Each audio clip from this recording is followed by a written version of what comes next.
जब गुरु नानक देव जी पूर्व देश में पहुंचे तो वहां उन्हें कुछ महापुरुष मिले। उन्होंने गुरु जी को प्रणाम करके कहा, हे बाबा जी, राम राम। गुरु जी ने कहा, आओ संतो सत्यराम बैठो।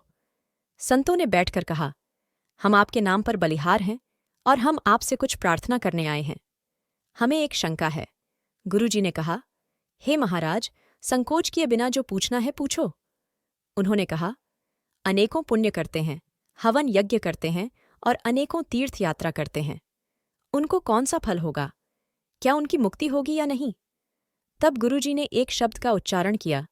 गुरुजी कहते हैं, हे संतो, चाहे कोई तीर्थों पर जाए, हवन यज्ञ करे, योगी सन्यासी चाहे ब्रह्मचारी बने, चाहे नांगा और करवत कराए, चाहे सारी पृथ्वी फिरे देवी देवताओं का पूजन करे, बहुत तपस्या भी करे, परंतु परमेश्वर के नाम स्मरण के बिना यह जीव मुक्त नहीं हो सकता।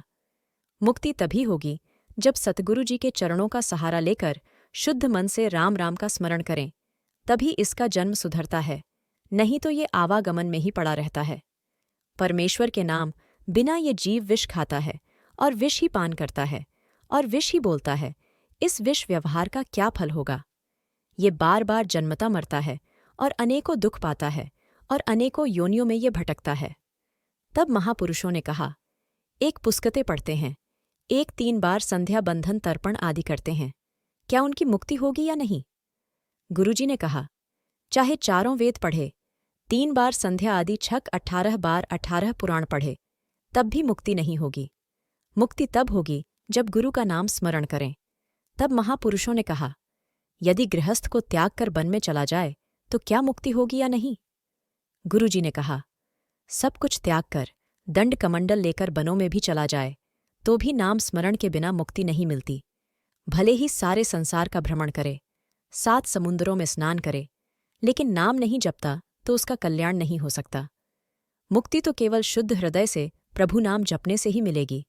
फिर संतों ने कहा, एक जटा झूठ बनाकर फिरते हैं, एक तन पर भस्म रमा लेते हैं, एक वस्त्र रंगा कर पहनते हैं, एक कान छिदा लेते हैं। गुरुजी ने कहा, हे संतो, इन आडंबरों में मुक्ति नहीं है। मुक्ति सद्गुरु की शरण में जाकर नाम स्मरण में है। जब प्राणी अहंकार को त्याग कर परमेश्वर का चिंतन करता है, तब उसकी मुक्ति होती है। नगर फिरने से कोई मुक्ति नहीं हुई और न होगी। फिर संतों ने पूछा, जो जल थल में रहते हैं उनकी मुक्ति कैसे होती है? गुरुजी ने कहा, हे संतो, जल थल में रहने वालों का भी पालन पोषण करने वाला यह परमात्मा ही है। जब वे भी परमेश्वर को याद करते हैं तब उनकी भी मुक्ति हो जाती है। गुरुजी ने कहा, हमने तो अपना अनुभव कह दिया, आगे उसकी गति वही जानता है। उसकी गति अपार है, वह परमात्मा अनंत है और उसको क्या स्वीकार है यह तो वही जानता है। वह सर्वशक्तिमान है, जो चाहे कर सकता है, उसको रोकने वाला कोई भी नहीं है। यह सुनकर वे संत धन्य हो गए और गुरुजी को प्रणाम किया। कहने लगे, हे महाराज, आप तो साक्षात परमात्मा हो, हमें भवसागर से पार करो। गुरुजी ने कहा, आप एक मन होकर नाम स्मरण करो, तब वह परमेश्वर आपका कल्याण करेगा।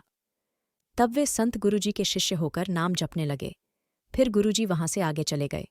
अगर वीडियो पसंद आई तो कृपया इसे लाइक, शेयर और सब्सक्राइब करें।